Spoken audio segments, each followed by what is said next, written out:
কলিযুগৰ 5টি কঠিন সত্য।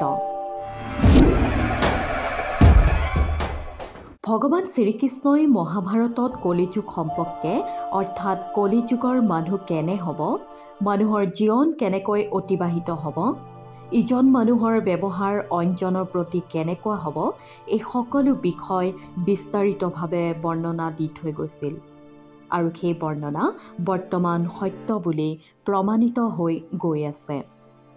মহাভাৰত কালত পঞ্চপাণ্ডৱৰ কলিযুগ সম্পৰ্কে জনাৰ ইচ্ছা জন্মিছিল আৰু সেয়েহে তেওঁলোকে এবাৰ ভগৱান শ্ৰীকৃষ্ণক সুধিছিল যে কলিযুগৰ মানুহ কেনে হ'ব মানুহৰ বিচাৰধাৰা আৰু কলিযুগত মোক্ষৰ প্ৰাপ্তি কেনে হ'ব। এই প্ৰশ্ন শুনি ভগৱান শ্ৰীকৃষ্ণই পঞ্চপাণ্ডৱক বেলেগ বেলেগ পথ ধৰি বনলৈ যাবলৈ কৈছিল আৰু কৈছিল যে তোমালোক তাতে গৈ যি দেখা পাবা সেয়া মোক আহি ক'ব লাগিব। ভগৱান শ্ৰীকৃষ্ণৰ বচন অনুসৰি পঞ্চপাণ্ডৱ বনলৈ গৈছিল আৰু উভতি আহি কৃষ্ণৰ ওচৰত সকলো কথা বিস্তাৰিতভাৱে বৰ্ণনা কৰিছিল। যুধিষ্ঠিৰ মহাৰাজে বনত এটি হাতী দেখিবলৈ পাইছিল, কিন্তু আচৰিত কাণ্ড যে সেই হাতীৰ দুটাকৈ শুঁৰ আছিল আৰু তেওঁ সেই দৃশ্য দেখি খুব আচৰিত হৈছিল।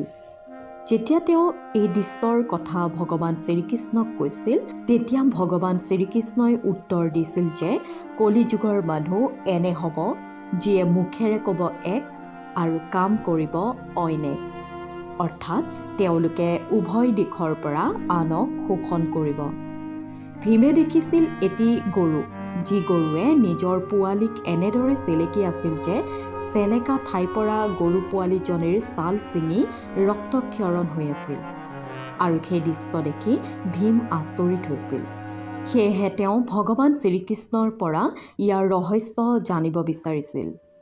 কথা অনুসৰি ভগৱান শ্ৰীকৃষ্ণই কৈছিল যে কলিযুগৰ মানুহ তেওঁলোকৰ সন্তানৰ প্ৰতি ইমানেই আসক্ত থাকিব যে তেওঁলোকৰ অতিমাত্ৰা ভাল পোৱাৰ বাবে শিশুৰ বিকাশ ঠিকমতে হ'বলৈ নাপাব। লগতে ভগৱান শ্ৰীকৃষ্ণই কৈছিল, যদিহে কাৰোবাৰ পুত্ৰ সাধু হয় তেতিয়া সকলোৱে তেওঁৰ দৰ্শন কৰিব, কিন্তু যদি নিজৰ পুত্ৰ সাধু সন্ন্যাসী হয় তেতিয়া তেওঁৰ পিতৃ মাতৃয়ে দুখ কৰিব। তেওঁলোকে ভাবিব যে তেওঁৰ পুত্ৰ কি আচৰিত পথে গৈছে। কলিযুগৰ পিতৃ মাতৃ সদায় এক চিন্তাতে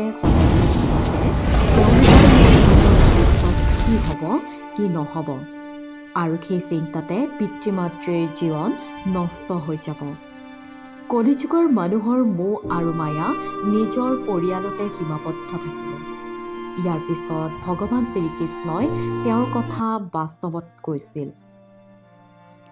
তোমাৰ পুত্ৰ তোমাৰ নহয়, বৰং তোমাৰ স্ত্ৰীৰ আমানত। স্ত্ৰী হৈছে স্বামীৰ আমানত। এই শৰীৰ তোমাৰ নহয়, বৰং মৃত্যুৰ আমানত, আৰু আত্মা পৰমাত্মাৰ আমানত। অৰ্জুনে দেখিছিল এটি পক্ষী, যাৰ ডেউকাত বেদৰ শ্লোক লিখা আছিল, কিন্তু সেই পক্ষীয়ে মৃত মানুহৰ মাংস খাই আছিল আৰু সেয়া দেখি অৰ্জুন খুব চিন্তিত হৈছিল। আৰু তাৰ অৰ্থ শ্ৰীকৃষ্ণই কৈছিল যে কলিযুগত বহু বিদ্বান লোক থাকিব যদিও তেওঁলোকৰ মনোকামনা এইটো হ'ব যে কিমান সোনকালে কাৰ মৃত্যু হ'ব আৰু সেই মৃত লোকৰ সম্পত্তি তেওঁ কেতিয়া নিজৰ কৰি ল'ব পাৰিব।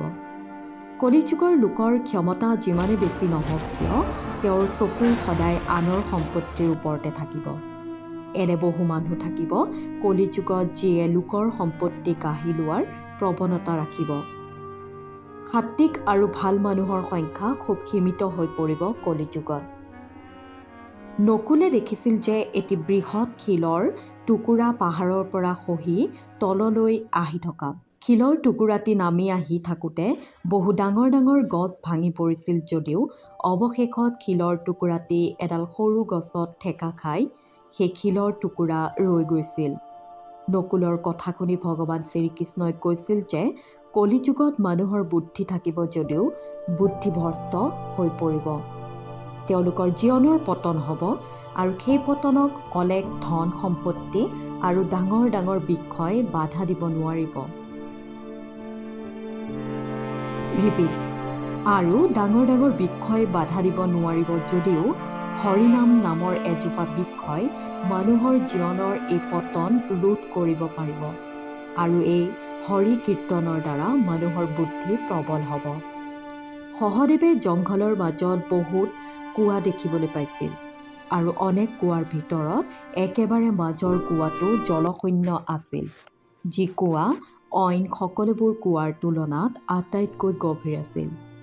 ভগৱান শ্ৰীকৃষ্ণই ইয়াৰ অৰ্থ কৈছিল যে কলিযুগৰ ধনী আৰু প্ৰতিপত্তিশীল লোকসকলে তেওঁলোকৰ ল'ৰা ছোৱালীৰ বিবাহত যিকোনো উৎসৱত প্ৰচুৰ পৰিমাণে ধন অৰ্থ ব্যয় কৰিব, কিন্তু যদি কোনো মানুহ অনাহাৰে থাকে সেই লোকক সাহায্য কৰাৰ ৰুচি সেই ধনী লোকৰ নাথাকিব।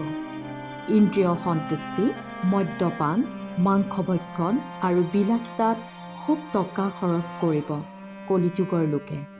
লগতে ভগৱান শ্ৰীকৃষ্ণই কৈছিল, কিন্তু যি মানুহ এই অভ্যাসৰ পৰা দূৰৈত থাকিব তেওঁৰ ওপৰত কলিযুগৰ নহয় বৰং পৰমাত্মাৰ প্ৰভাৱ বিৰাজমান থাকিব। আৰু এয়া হৈছে কলিযুগৰ পাঁচোটা কঠিন সত্য, যি ভগৱান শ্ৰীকৃষ্ণই বৰ্ণনা কৰিছিল আৰু এইসমূহ বৰ্তমান প্ৰায় 100% মিলিবলৈ গৈ আছে।